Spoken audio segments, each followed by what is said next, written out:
Olá, muito bom dia para quem é do dia, boa tarde para quem é da tarde, boa noite para quem é da noite. Eu sou o Fábio Nasa, apresentador da série Apometria Porque Sim, Apometria Porque Não.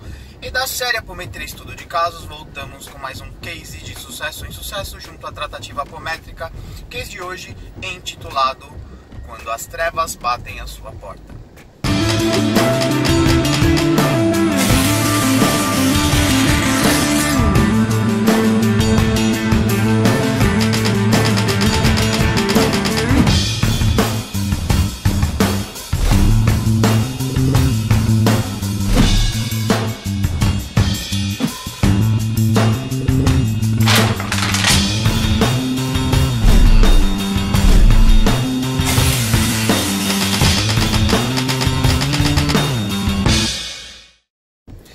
Voltamos com mais um case de sucesso em sucesso junto à tratativa apométrica, case de hoje intitulado Quando as Trevas Batem à Sua Porta.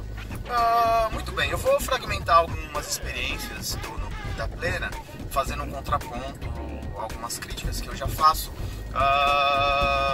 dentro de alguns discursos que a gente ouve por aí. Primeiramente, máxima que eu tenho em curso: para ser obsediado você precisa ter merecimento. Um dos medidores que nós temos da efetividade daquilo que nós estamos fazendo é quando nós temos uma investida bastante significativa de forças opositoras crísticas em um trabalho ao qual vai sendo executado. Isso independente de ser um trabalho de ordem espiritual, um trabalho apométrico, mas uma pessoa que está fazendo algo significativo para o planeta, ela será digna de receber uma investida de forças opositoras que se interessam em desarticular esse tipo de ação. Essa é a lógica da coisa. Por que um espírito de hierarquia, de alta hierarquia, opositora crística, vai se preocupar com um indivíduo que tropeça na própria sombra, que não fornece nada para um sistema, que enfim, que não serve de ameaça ao sistema vigente? Muito bem, isso é uma das óticas que eu bato muito nesta tecla em cursos, no curso apométrico, e em contraponto também aos discursos de grupos que falam: porque capturamos o Mago Negro, porque eu estou sendo obsediado por um Mago Negro, porque eu estou sendo obsediado e atacado o tempo todo, e tudo mais. Para você ser obsediado, você precisa ter merecimento. Temos duas experiências aqui. Eu costumo dizer que em tempos de apometria aí, hoje já dos seus 13, 14 anos, desde quando eu comecei a estudar as minhas lides com apometria, eu tive contato real 3 a 4 vezes com magos negros fidedignos, tá? Que vieram ao grupo. Duas situações muito interessantes, e eu não sei nem categorizar qual o escalão dos espíritos que estavam investindo contra o Vida Plena ou contra não digo a minha pessoa, acho que seria muita pretensão dizer isso, mas ao sistema Vida Plena e a apometria. Foram duas situações bastante interessantes. Certa feita estávamos num trabalho de grupo, e os médiuns, fazendo um rastreamento, perceberam a presença de um nível vibratório bastante denso, de um espírito de uma ordem bastante densa. Deixamos que o trabalho corresse normal, mas mais atento aquele dia às movimentações energéticas. Ao término do trabalho, os médiuns ainda narravam esse contexto.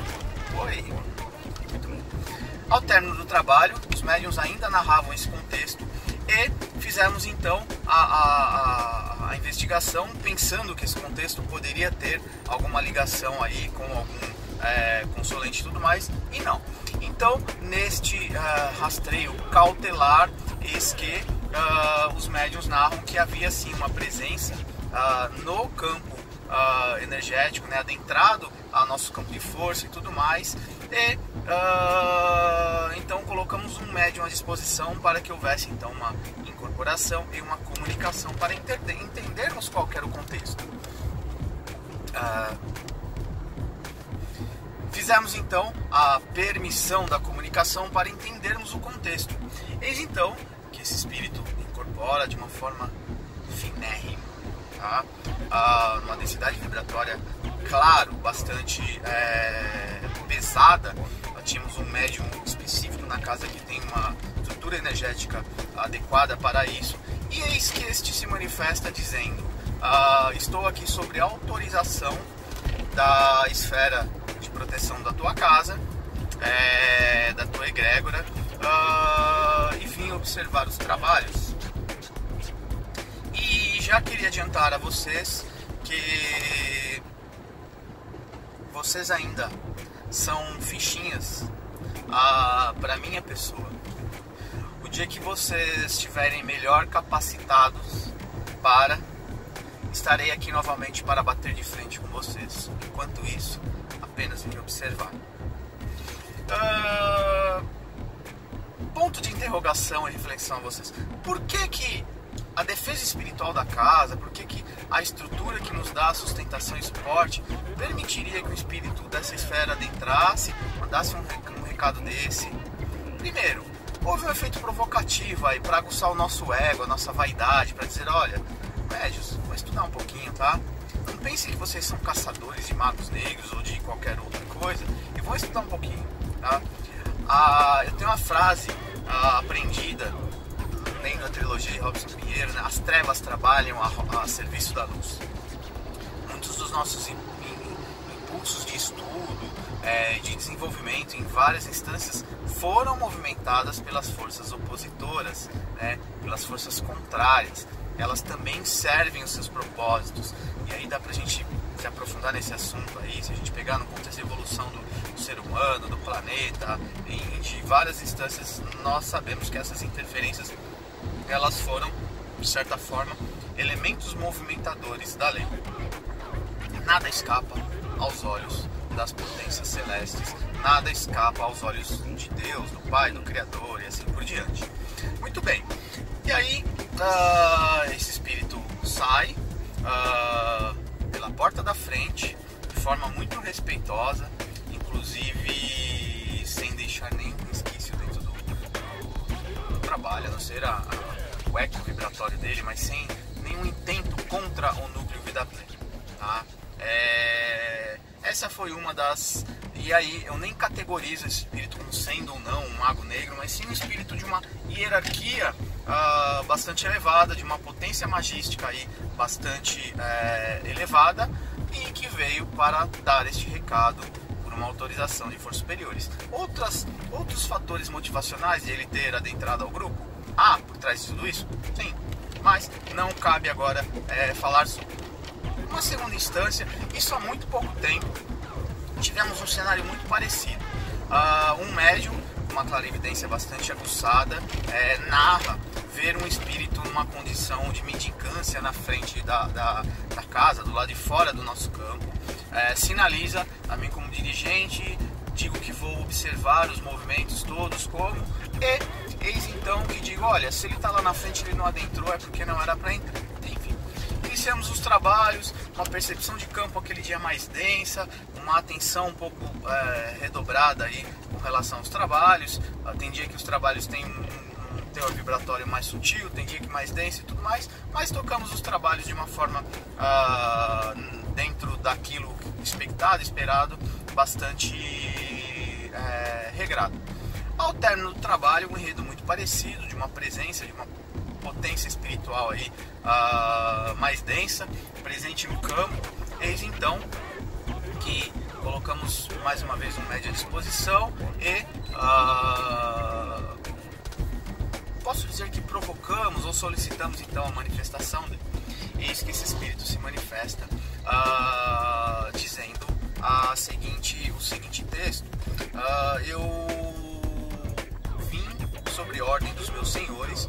Isso já é um indicativo que ele não é um mago negro de primeiro escalão, mas ele veio sobre ordem de observar o trabalho de vocês, porque os meus senhores estão curiosos em saber porque parte da sua milícia, da sua militância tem desaparecido constantemente, e a gente atribui isso nos processos de quando há ataques, investidas e tudo mais, os espíritos que são recolhidos, encaminhados aí para o hospital, para as linhas de contenção e tudo mais, e esses desaparecem, né, aos olhos dos quartéis e das milícias das sombras. Muito bem. E ele narra uma fala muito interessante, que ele chega aqui com um ponto de interrogação no campo mental dele, que tem a ver com esse questionamento, e ele se sente, de certa forma, tocado em outros pontos de interrogação, vendo hoje militando diversos seres das sombras encarnados, que seríamos nós, médiuns, ou não na sua totalidade, mas muitos lá ele identificou vibratoriamente como sendo seres que já serviram as milícias da sombra e que estavam agora no intento trabalhando em prol da política crística. E isso desperta um ponto de interrogação a mais no indivíduo, a qual a leitura é mais ou menos essa. Por que esses caras estão militando com tanta determinação para a política crística? Muito bem. Quando isso desperta no campo mental, ele verbaliza que eu pagarei o preço para voltar com mais pontos de interrogação aos meus senhores, sabendo que os meus senhores não me dão o benefício da dúvida, não nos permitem o benefício da dúvida, mesmo ainda sendo um ser das sombras. Texto verbalizado por ele. Voltarei com o benefício da dúvida ou malefício e serei punido por isso, mas pagarei o preço dele. E aí ele traz um texto bastante interessante narrando a seguinte ótica: vocês acham que perderam que estão vencendo a guerra, as batalhas, mas não venceram a guerra ainda.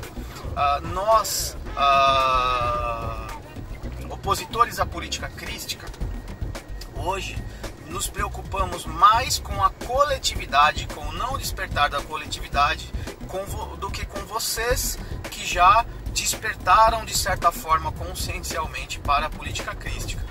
Por quê? E aí ele traz um número, um censo de aí 7, 8, 10 bilhões de espíritos encarnados, tendo aí uma correlação de mais ou menos 8 para 1 dentro do texto dele, sendo 4 atuando na oposição crística e 4 em esferas mais elevadas, aí num balanceamento mais ou menos que nós temos hoje. Nós temos aproximadamente 30, 40 bilhões de espíritos na psicosfera terrestre na sua totalidade hoje. Então aí de 7 a 8, talvez 10 bilhões encarnados, e aí essa correlação só para a gente entender mais ou menos os números. Nossos senhores já sabem do processo de expatriação planetária, tá? De expurgo planetário.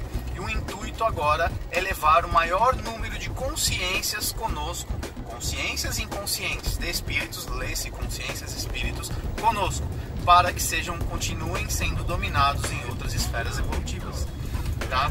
Dentro da lógica deles, pensando aí, nós temos uma estatística aí de que nós teremos 2/3 da humanidade será expurgada ou será transferida, né, para uma nova escola planetária. Se nós contabilizarmos aí da casa aí dos 30, 40 bilhões de espíritos, nós teremos pelo menos 2/3 de 40 bilhões, nós teremos pelo menos uns 25, 30 bilhões de espíritos mais ou menos sendo expatriados, sendo ainda seres passíveis de domínio por forças opositoras à evolução crística. Esta é uma lógica que demonstra um dos fatores motivacionais de milícias das sombras, de potências das sombras nesse intento, nesse contexto, o projeto a longo prazo. Eu costumo dizer também, alguns talvez me interpretem mal nisso, mas isso não levem ao pé da letra. Admiro a oposição crística, as forças das sombras, as trevas, porque eles pensam a longo prazo. Por que eu trago essa fala? Quando eu trago em aula, eu digo que o trabalhador médium que começa a militar na política crística, ele tem uma unha encravada, ele não vem trabalhar, porque ele está com uma dor de cabeça hoje, ele está com uma dor no dedo no pé, ele está com ameaça de emprego, ele se abala emocionalmente. As forças opositoras críticas, elas são extremamente determinadas e lutam com projetos a longo prazo, não são imediatistas, embora o tempo esteja urgindo para eles também, assim como para nós. Existem projetos extremamente calculados. Para quem teve a oportunidade de ler a trilogia Política das Sombras, Partido do Golpe e a Quadrilha, você vê um planejamento que nasce de longa data, 20, 30, 40 anos, para o domínio da psicosfera da América do Sul, Central e do Sul, na sua totalidade. Muito bem. Isso é uma pequena reflexão de um contato em duas experiências, com forças, com potências das sombras opositoras crísticas. Esse espírito também sai pela porta da frente, não era o intento nosso contê-lo, ele veio passar um recado autorizado pelas esferas superiores, que traz uma grande reflexão e um aprendizado a todos. Acesse meu site www.fabionasa.com.br, outros cases de sucesso em sucesso junto à tratativa apométrica e as leads com o plano espiritual, o plano extrafísico. Até a próxima, beijo, beijo, beijo, compartilhem, dividam e não percam muito conteúdo para 2019. Até mais!